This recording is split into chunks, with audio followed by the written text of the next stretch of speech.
Bullseye with Jesse Thorn is a production of MaximumFun.org and is distributed by NPR.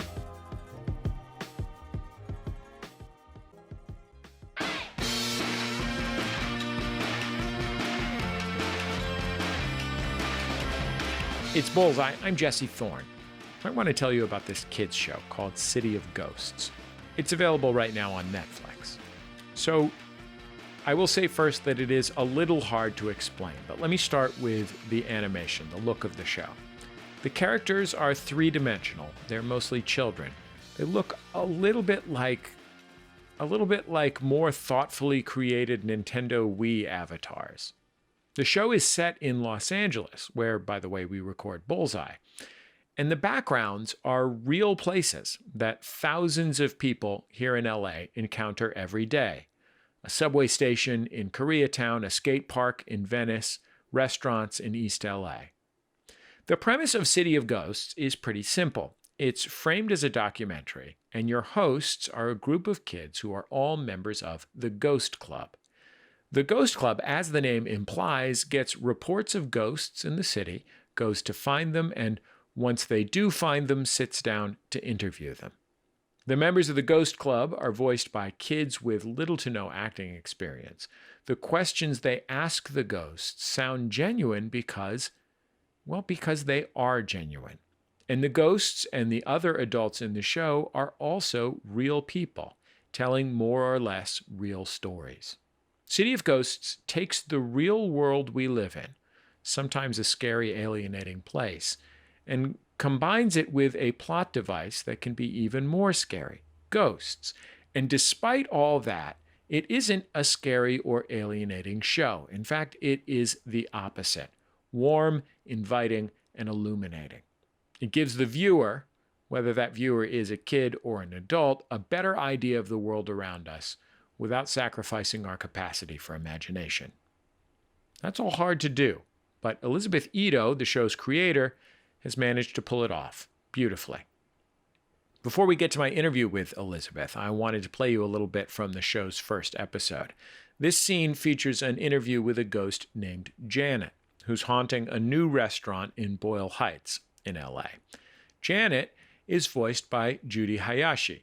In real life, Judy is the daughter of the owners of Otomi-san, a Japanese diner of long standing in that same neighborhood.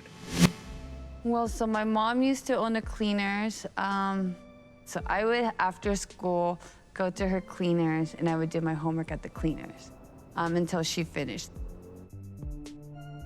Right next to my mom's cleaners, there was a Japanese cafe called Fuji Cafe. All the servers knew me, you know, as the daughter from next door. Sometimes my mom we would go after she was done with work, because she'd be too tired to cook at home. And sometimes I'll order just like a rice ball and they'll make it even though it's not on the menu. My mom always, I guess, wanted to do a restaurant. She still wanted to kind of live out that dream. And because she knew the previous owner, they sold the restaurant to my mom. What food did your mom used to make that you miss the most? I mean, I haven't found a place that I was like, oh, this tempura is better than my mom's. I'm biased because it's my mom and I love her cooking. Elizabeth Ito, welcome to Bullseye. I'm so happy to have you on the show. Thank you. Thank you for having me here. I'm so excited to have you in the studio. You're the first guest that I've been in the same room with in a year and a half. It's a real thrill. I'm super honored to be here. And thank you for getting vaccinated to keep us all safe. Yeah, no problem. So when you were conceiving of City of Ghosts, you had to figure out how to describe it to someone at Netflix so that they could give you money to make it. How did you figure that out? Like, what did you say to describe this show? It was a tough one. I think at the beginning it was saying, like, not over-explaining it, kind of boiling it down to the things that should be really appealing to, I think, any studio to make a kid's show, that it's about something that understands, well, for one thing, it was like programming for kids that was quieter, that came from a different place than other stuff that was out there. So I very much centered it basically saying, like, I'd noticed when I was trying to find things to watch with my son, who's a really sensitive kid, that there wasn't anything, even kind of within the preschool landscape, there wasn't very much that was like quieter for us to watch together. So I was looking for something that's similar to like the feeling of watching like old Mr. Rogers videos, like the process videos where they go to like a crayon factory or a place like that. So it was really making it about what I was trying to bring to kids and see things through the way that I felt I would like to see kids, the way kids see things.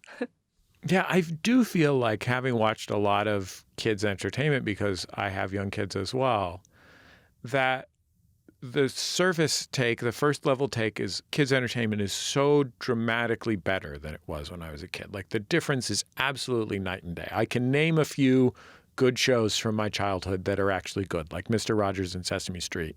I mean, The Voyage of the Mimi maybe was good. I don't know. But it's a short list, right?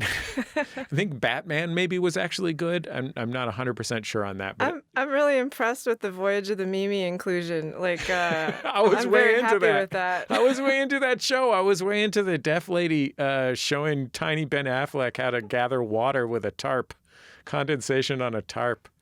And they got stuck on an island. This was maybe a Canadian educational TV show about a whale science boat that got Yeah, I have crashed on an island. very clear memories of watching that in my junior high, like 7th grade biology class.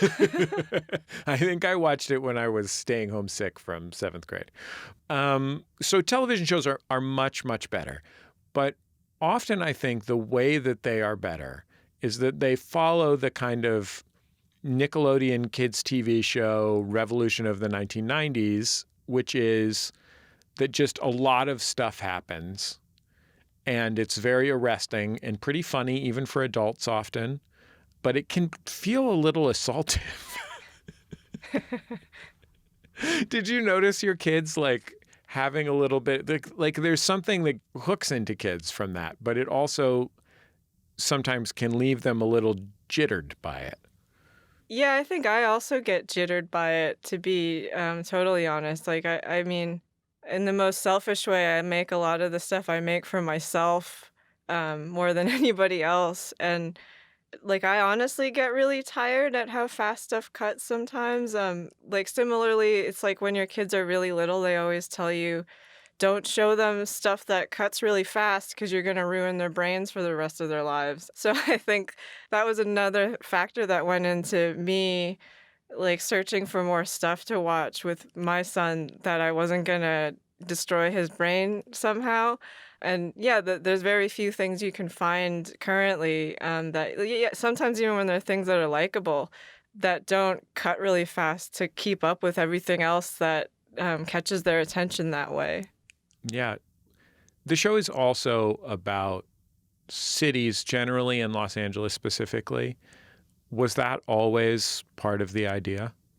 Yeah, from the very beginning, I think, like in the same way that my short about my brother was really just centered around my personal life, I thought, well, I do want to do a show about the history of LA. And then I think as we started talking about it, there was this realization of like, oh yeah, this could be broader.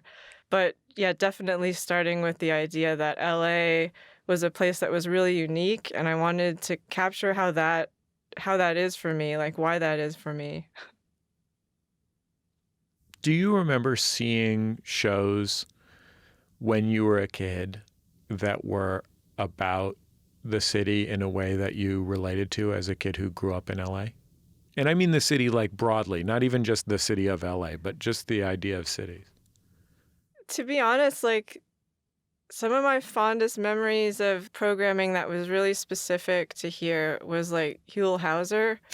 Um, like some of the first things that I remember watching where I was like, that's my city. Where like he went to like a peach cobbler restaurant or takeout place that was really close to where I lived. And And I'm sorry to cut you off. We should explain Healhauser was a local public television personality whose show that he created himself was also syndicated throughout California. And he was a Southern guy with a big drawl who would go to Missions and Langer's Delicatessen and marvel at them in a way that is difficult to describe in its like pure majesty. Like he's truly an extraordinary, like the Mr. Rogers of going around it and pointing at civic landmarks. Yeah, and he started with Videolog. Did you watch his show Videolog? That was like a predecessor to California's Gold. Yeah, that was really early. So like, I mean, it was even less produced. It's hard to imagine. The aesthetics of the show essentially were him talking to his cameraman while a long, unedited shot played of him wandering around an avocado field. And it's absolutely transfixing and delightful in its ridiculousness, but also in its sincere brilliance. Yeah. So, I mean, that's the first and only thing that came to mind, and like maybe like Die Hard because they go to Nakatomi Plaza. So, and I remember thinking like, oh, that's in Century City. So, yeah, maybe those are the first two things that came to my brain. But I mean, Healhauser and Videolog and all of that and that homemadeness of what he did, I think that definitely had made a big impression on me. I hosted a menswear video show, and we had a premiere party for the very first episode at a friend's store in Pasadena. And somebody said to me jokingly, this was 10 or 12 years ago, somebody said to me jokingly, you should invite Healhauser to it. And I'm from San Francisco, and we didn't have Healhauser when I was a kid. So I had only experienced him a few times here in LA since I'd moved. And I was like, yeah, okay, fine. I'll invite Healhauser. And I went on Healhauser.com and found a link and sent an email, and he came. And it was like we were at a house party in Vallejo and E40 walked through the door. Like people flipped out. And he's just there and he's like, hi, guys. It's me, Hugh. It's great to have everybody here. So tell me about menswear. You know, and it was like a genuinely magical experience in my life because he really brought that to the world, like fully. I have a voicemail on my phone that I've been saving from Healhauser for 10 years. I tried to get him on this show, and he passed away, unfortunately, a month or so after he left this call while we were still trying to figure out the details. But there's something incredible about him. And the thing your show made me think of Healhauser because it has that quality, while it has a very different tone, it has that same quality of kind of like open-heartedness to people and places. And that must have been part of what sparked the excitement about making something like that. Yeah, I think, like there's a lot of immigrant struggle stories, and those are definitely interesting and have a place. But I think especially like for making programming for children, you try to think a lot about what kinds of stories are helpful to them. So through that, I think is stuff like City of Ghosts helps, where it shows joyful stories, like with some sadness in there, but weaved in a way where it's like, yeah, within these cities, there's so much of a depth of what you can experience. I spent some time recently thinking about why I cared so much about Sesame Street as a kid. And I mean, part of it was because Sesame Street is a great show. I mean, that's why it's Sesame Street. But it occurred to me that as a kid growing up in the city, almost all of my media was about Back to the Future type kids, like kids who skateboarded from in their cul-de-sac, which had no meaning to me at all, like truly no meaning to me at all. And even though Sesame Street is set in a kind of abstracted version of New York, which was 3,000 miles from where I lived in San Francisco, just the mere fact that it had the sense of urbanity, that like everyone was there together knocking into each other was so important to me. And just that feeling of like, oh, this is like when I go down and talk to the lady at the corner store, you know? Like that feeling. Yeah. Man, I mean, like Sesame Street, that's totally true. And the early Sesame Street, especially like, I guess what's now like old school Sesame Street, the people felt not like super shiny. I mean, same with Muppets. Like, I think that's why those are so appealing to me, especially the early ones. Like, there's like a crudeness to it, but it's also still amazing to me whenever I think about Muppets now to like realize how much life they've put into this thing that's like a piece of foam on somebody's hand. Not to like digress onto something, but like I was watching a clip lately of Miss Piggy and Charles Grodin, and you never once think about he's holding somebody's forearm like this, you know? It's not actually a character, but it is a character, you know? Like it never, yeah, I don't know. It's amazing to me. Why did you make the choice to make the show substantially based on interviews rather than scripting narratives? I just really love kind of like improvisational stuff that has to do with like real people and like how we really talk and all the kind of funny stories that people have to tell about themselves and their lives, and finding ways to integrate that into this larger story about the city. I don't know, like there's so many things that I don't enjoy as much when they're kind of watered down, like when somebody else takes a story that somebody else has about themselves and they try to write it for an actor or for a character. I just get so much joy out of figuring out how do we animate that particular person's story and that voice in this way that really captures everything that's so great about the way real people tell their stories. Give me an example. Tell me someone that you talked to for the show and how you thought about how to represent them in animation. The first person that I'm thinking of is really JMD. Like, he just floated into my mind, so I'm going to go with him because I think when we very first started researching that neighborhood to figure out, like, who do we want to talk to, what kinds of things do we want to talk about that are happening there, I met up with him in Lemert, and he just toured us around, and it really felt like an old friend, or he felt like an old friend that I just had never known. I guess that's a weird way to describe it, but like, and there's so much about the way that he talks that if you hear him speak and you're from there, you kind of are like automatically connect, like, oh, he must be from around where I came from, like South LA, because there's a way that he talks. So it was sort of just everything about meeting him, and likewise, like meeting most of the people where they became characters in the show. It was like this feeling of like, this feels like exactly what we want to capture. This feels like the right person to play this role. This part of their story feels like it fits into the narrative that we're working on in the show. So instead of finding an actor to act as if they're this person, let's just get them directly. And then, so with JMD too, it was also not only his voice, but then it was important to me, like, is there a way to overlap his drumming into the soundtrack of the show? Because we want it to feel like his rhythms, and then we found a way to make that happen. So I think it was just trying to find the things that like shine to me as representative of these people and putting that into the show.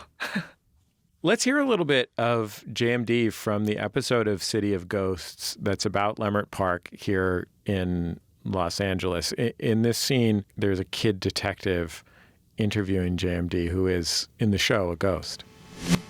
What was Lemert like when you lived here? It was beautiful in the daytime. At night, it was a whole nother life. You know, there's a lot of seedy things going on late at night. it just wasn't good. Jazz seemed to wash all that away. The music changed everything. You see all of these people sitting outside playing chess, listening to music, having coffee, having conversations about worldly events, culture, and things of that. And then all of a sudden the riffraff didn't have a place. They didn't have a foothold anymore. Nobody said, get out. They just kind of like, well, this ain't the place for me. Were you worried about making a show that felt like tourism or anthropology? What do you mean, like anthropology? I mean, like, I feel like often when media takes on the representation of underheard voices, often the way that it's done is by giving a cultural tour of a place and describing the people as though they are aliens. And I know that like as a young person, when I listened to public radio and there was stuff about young people, that would make me mad. Or as a person who lived in the inner city and I would hear people talk about the inner city, that would make me mad. And it wasn't even just people who were getting it wrong. It was also people who felt patronizing in their tone about this place or this type of being in the world that was native to me. Yeah, that's really interesting. Nobody's ever asked me that, but the easy answer is yes. I was worried about it a bit. I think like my version of thinking of worrying about it was like with Welcome to My Life, my short, I had something that I understood that was easy to like kind of do whatever I wanted with in some regards, because like I know my family so well. But when I suggested the idea of City of Ghosts, I think I was nervous because first of all, there's limitations to what I know about my own city. So there was that fear. And then like you're saying, it's so many cultures that I knew would be outside of my own experience, that I was definitely pretty terrified that I was going to do that I was going to treat it like I was some sort of explorer discovering this new thing that I'm introducing people to. And there were some times where we did have to kind of have just meetings and stuff about, outlines and where we were going with them in those kinds of concerns. How did you address that? Sometimes it was like avoiding going a certain direction. Like for the Tongva episode, we definitely had to take a while to figure out who should this story be about. Like who's the one who needs to learn something? Who should be the one guiding this character through that discovery? I think it was just a lot of introspective moments of like, whose voice should be the most prominent in this episode and who should they be getting their lessons from about where this is coming from. So it was like, I think initially we had started with where it wasn't necessarily driven by Jasper, it was driven by another kid having a question. And then so Akko definitely was just incredibly thoughtful about it. So it was nice to have a director where I could have these. I guess they're not difficult conversations if you're having them with the right person. Like they're kind of easy conversations to have if you're talking to them with somebody who's at the same place as you are with what they're trying to do with the subject matter.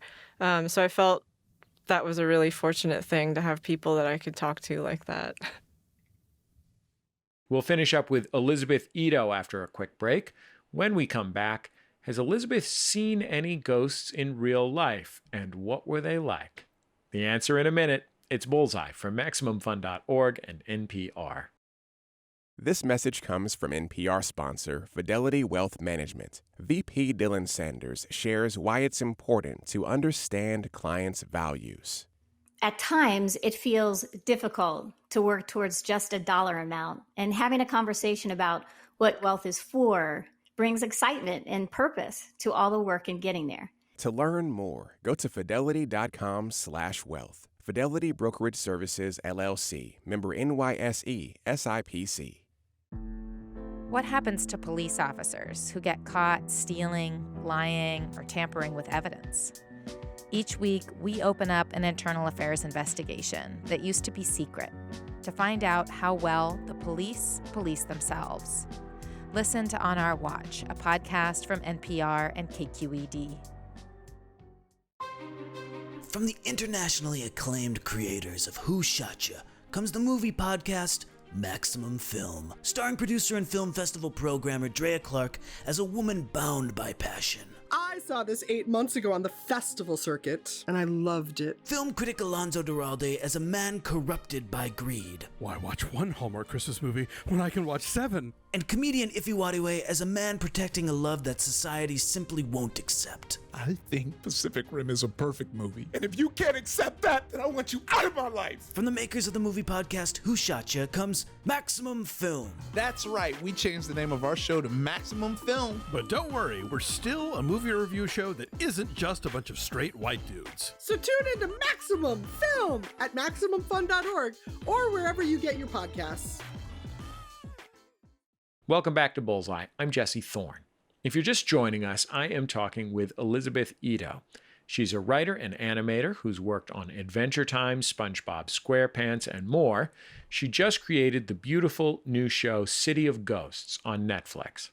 It's a unique, fascinating program that tells the story of different places in Los Angeles through interviews with real people. Let's get back into our conversation. You know, a lot of people talk about how amazing Mr. Rogers was, aptly, appropriately.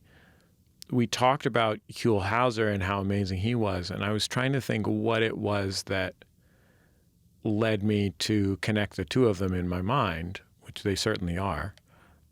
And I think for me the reason is that it's so rare to have such huge personalities, such, you know, in Huel's case, like this huge performance as well, but both bring so much to the screen, but they're also so much characterized by their kind of humility. And that seems like, that quality seems so evident in your show that it must have been a choice that you made, that this is a show about listening more than it is a show about telling. Oh, I feel really flattered, so I'm going to take a minute. Well, I really love your show. I think it's so wonderful. Thank you. Yeah, I mean, I think part of it is just that I try to enjoy having kids as much as I can.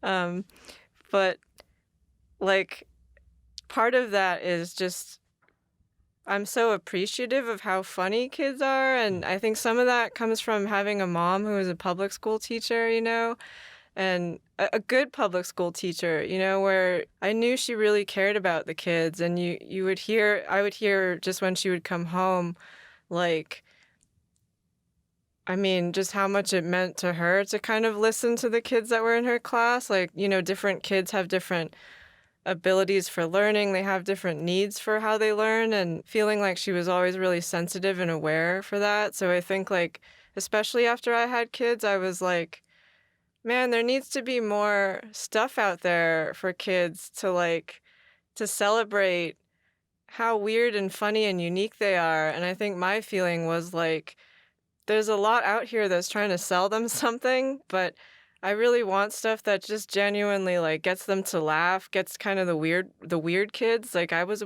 a weird kid, I think. My mom would probably not like that I was saying that, but I definitely recognize some of that in my son and my daughter. So I think of it as a good thing.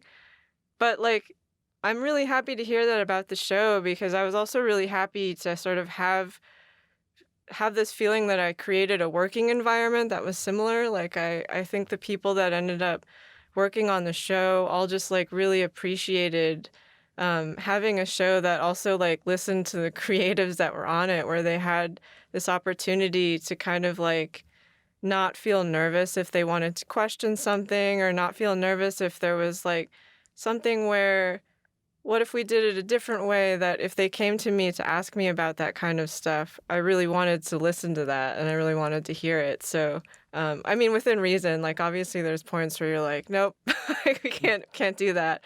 But for the most part, like wanting to feel like there was a collaborative show within animation that was kind of less of a business and more of like filmmaking. There's an episode of City of Ghosts that's based in Koreatown, which is a neighborhood in Los Angeles that starts about 3 or 4 blocks west of where we're sitting right now. And when watching it, I had that feeling that you had when you saw Nakatomi Plaza in Die Hard, which is like I used to live over there, do the show over there, and like you show there's a part that takes place in a restaurant that is a block from where I lived. And I'm 40 years old.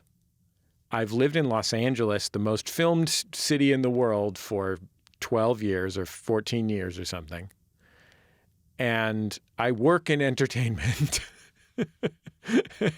And just seeing something from my neighborhood was so exciting to me.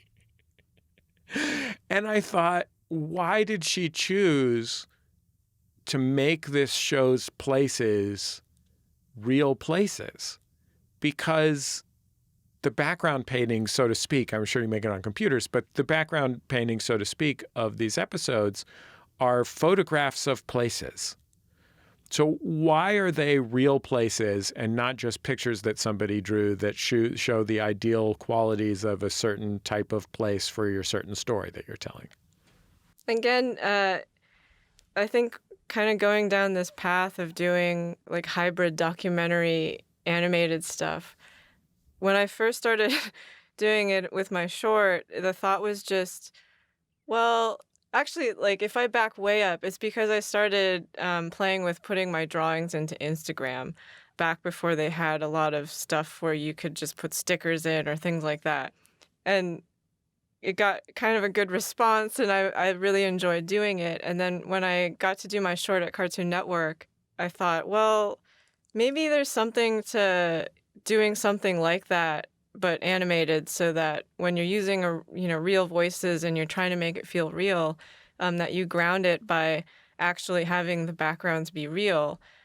But I didn't necessarily know if that was like affordable for TV yet, because the only places where I'd really seen that were like movies and kind of like lower budget versions of that before.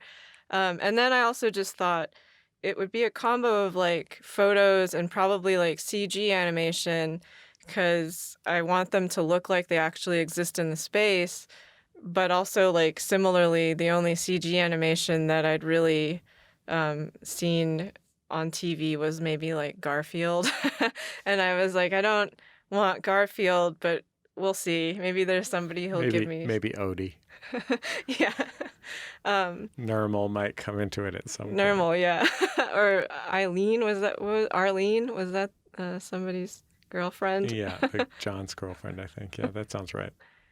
So, yeah, and then I think when we figured out that I wasn't going to be making Welcome to My Life, the TV show, at Netflix, and I was making City of Ghosts, I still wanted to keep that same idea of grounding it. Like, if we're going to do it in a real city, can we then try something different and, like, maybe go out to those locations that we're working in, and not only sort of like research them by taking like field trips to them, but can we then hire like maybe like a street photographer or somebody who's done photography in the city to capture it, so that we're really capturing something from the lens of somebody that understands this place. And it all worked out, so I guess that's how we ended up with Real Places. How does it change the show, do you think, that there are real places? I think in a small but big way, it really allowed us to keep like really neighborhood specific little details. Like honestly, just keeping like the real texture of the curbs. A lot of it is the lighting. I think even though in some cases we enhanced it or we painted it to sort of favor a certain time of day or whatnot. I feel like there is like this very specific characteristic to the light in LA, that because we were basing it both using a real photo and basing it off of a photo, I think that makes it feel really, really authentic because it is authentic. How do you cast children for a show that is this different in tone from most animated television shows that are casting children? It was kind of hard, but I think luckily from some of the experience that I had on Adventure Time had to do with like recording and who you wanted the voice to be.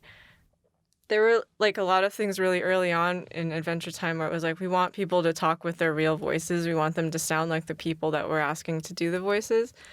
Which is like the opposite of animation voice work in general. Most animated shows have a limited pool of actors who they just bring in for the day to do 25 voices, and that's like the skill that's most prized among voiceover actors. Yeah, and the pros are incredibly good at it. I was always like really impressed with how I wouldn't know that one voice actor had been all of these different characters that I loved.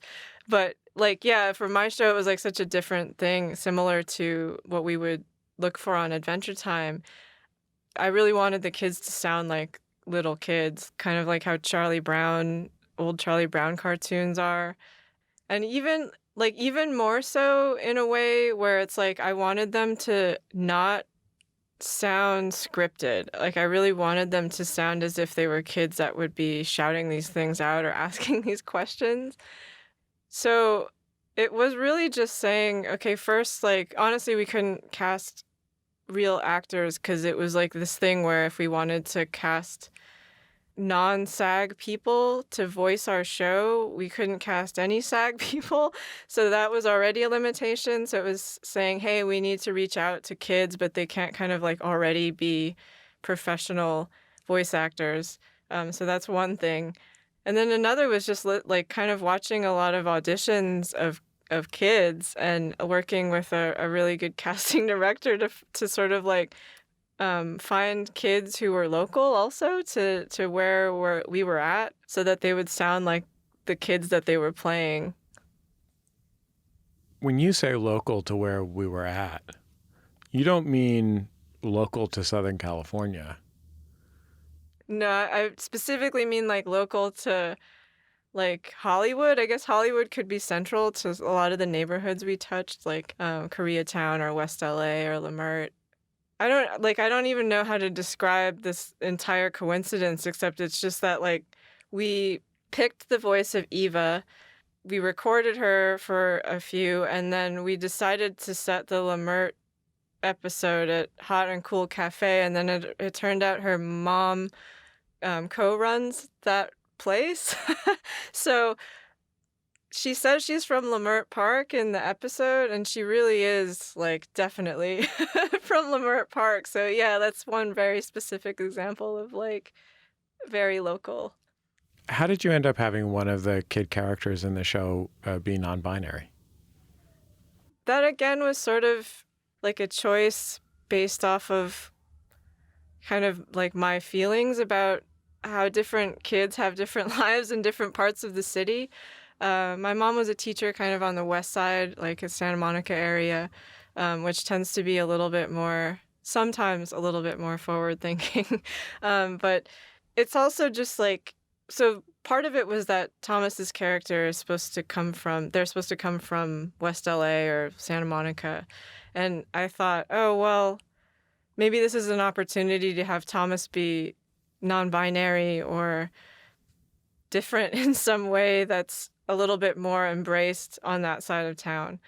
And it was also just a combination of that, plus knowing a lot of parents whose kids are non-binary from preschool. And so thinking like, if this is a choice we can make and it makes sense for that character, let's go for it. And it was really just that. And then telling our casting director, if possible, can we cast for this character, and being able to make that work out, which was really nice and surprising. My kids flipped out when they figured that out. I mean, I can't even begin to tell you how much that means to kids. And for it to be in the fabric of the show, for it not to be the premise of the show. I mean, the premise of the show is also nice, but it's not a very special episode. It's just that is one of the things about one of the kids. Just as your episode about Leimert Park is not a very special episode about the importance of jazz in American culture, you know, although that can be great. Jazz is important in American culture. It's just that's part of Leimert Park. Like, it was the jazz capital of Los Angeles, and then it was, you know, the home to the Freestyle Fellowship. Yeah, I mean, I was happy to be able to do a show where most stuff wasn't a very special episode, you know? And, like, I think at the end of it, honestly, just, like, not to be super tooting my horn, but, like, impressed at what we packed in without having done one episode that was, like, where it's a highlight rather than sort of just, like, built in. Do you think that this is an operation you could pick up and move somewhere else, or do you think this is something that only works in the context of Los Angeles, the city that you were born in? I think it could definitely move somewhere else. I'm not sure where, because I have differing feelings about what, like, the evolution of it could be. At the very beginning, we had some conversations where when it was like, oh, let's just hypothetically say that, like, this show explodes, and then what do you do after for the multiple seasons? Do you stay here and do more stories? Do you go abroad? Do you stay within the United States? At the time, I think I was just so overwhelmed with, like, I gotta make a show that I was like, I don't know, I have no idea. Like, maybe it only stays here.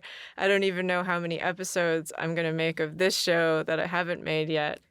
But I think it's interesting as a travel show. I also think it's interesting as, like recently I've kind of wondered, is it funnier if it's like, what if it stayed really adjacent to LA and then the next episode after that was adjacent to wherever that was, and then you just gradually got farther and farther out until it was, like, way out?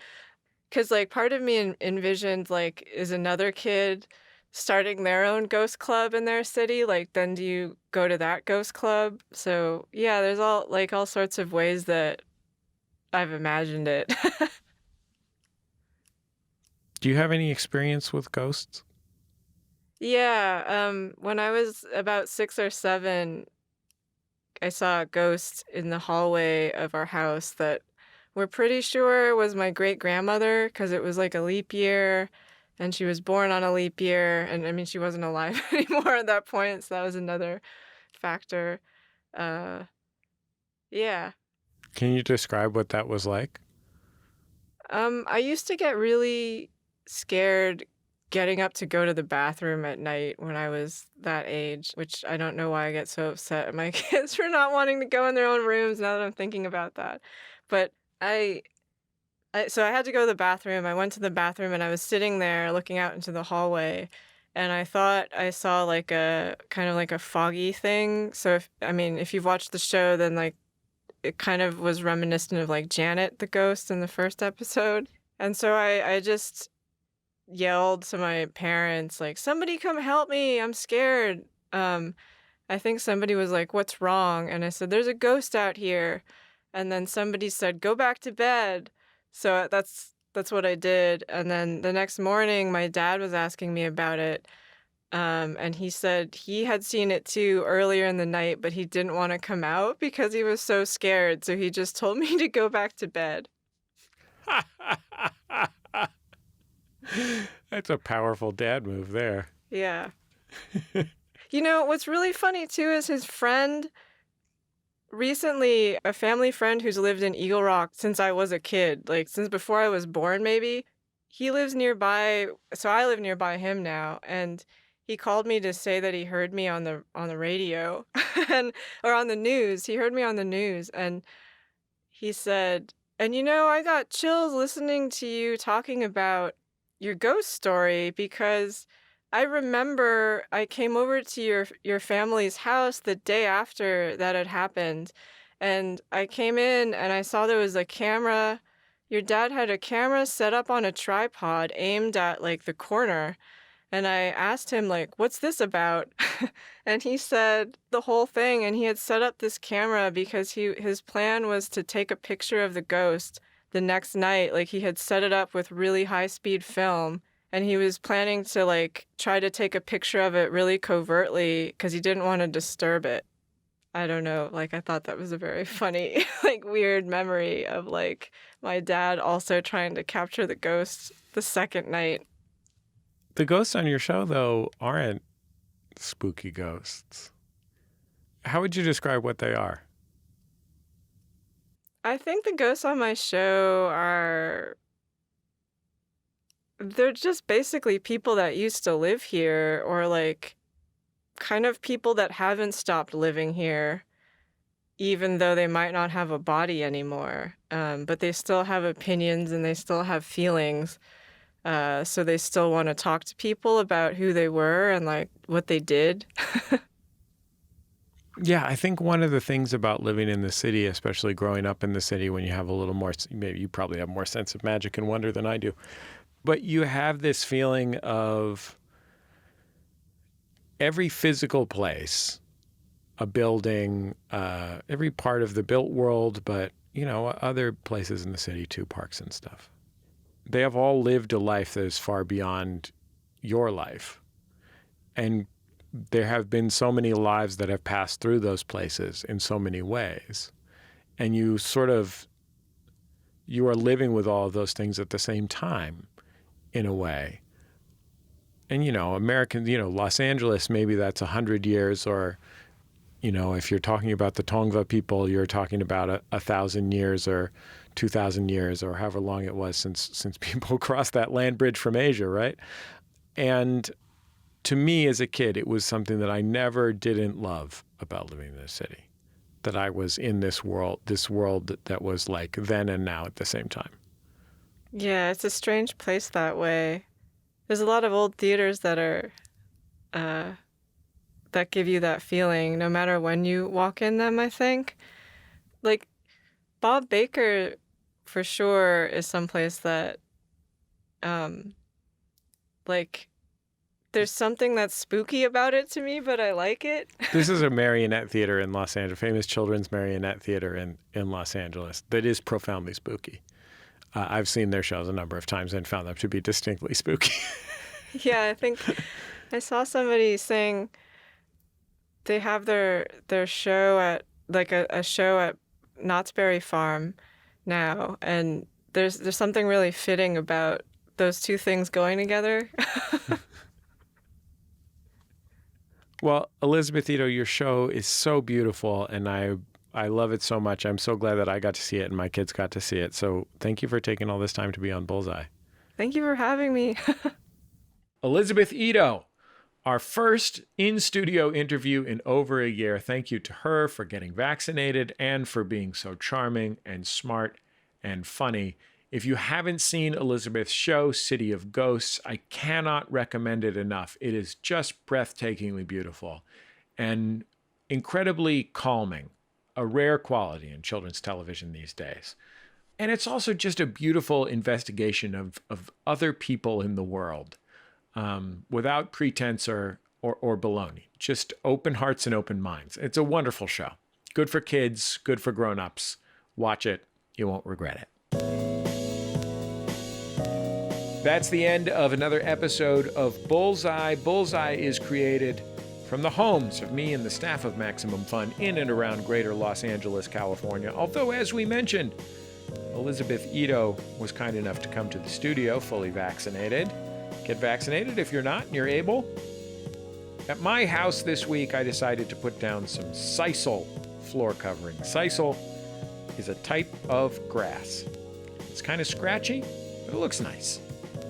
The show's produced by Speaking Into Microphones. Our producer is Kevin Ferguson. Jesus Ambrosio and Jordan Cowling are our associate producers. We get help from Casey O'Brien on the show. Production fellows at Maximum Fun are Richard Roby and Valerie Moffat. Our interstitial music is by Dan Wally, also known as DJW. Our theme song is by the Go Team. Our thanks to them and to their label Memphis Industries for sharing it. You can keep up with the show on Twitter, Facebook, and YouTube. We post all our interviews there. I am on Twitter at Jesse Thorn and on Instagram at put.this.on. And I think that's about it. Just remember, all great radio hosts have a signature sign-off. Bullseye with Jesse Thorn is a production of MaximumFun.org and is distributed by NPR.